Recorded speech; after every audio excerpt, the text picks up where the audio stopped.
arimo arahindura amazina. He's changing names. Ayo maboko uzamuye ndagusaba ngo umuhe ibintu byose wari wikoreye. As you lift up your hands, cast everything that you are carrying to him. Aratubwira ngo nimunyikoreze ibyo mwikoreye byose kuko nita kuri mwe. Says cast your burdens unto him, for he cares for you. Humiriza amaso yawe wegera intebe ye y'ubuntu. Close your eyes and draw close to his throne of grace. Umwuka w'Imana agiye kukwambura hanyuma kwambike. The Spirit of God is taking away things from you and giving you a new garment. Uzamure amaboko. We lift up our hands Wowe to uri you. hejuru ya byose. You that is above Wowe everything. utegetse byose. You that reigns over everything. Thank you, Lord Jesus. Thank you, Lord Jesus.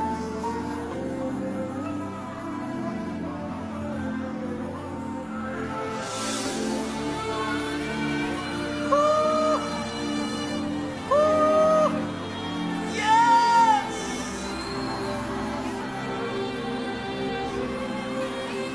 Tuzamuye amaboko.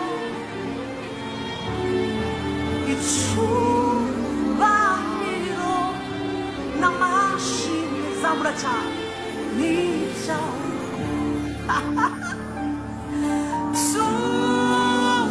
Tuzamuye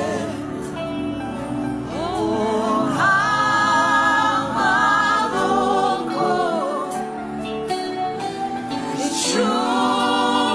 Icyubahiro n'amashimwe ni ibyawe.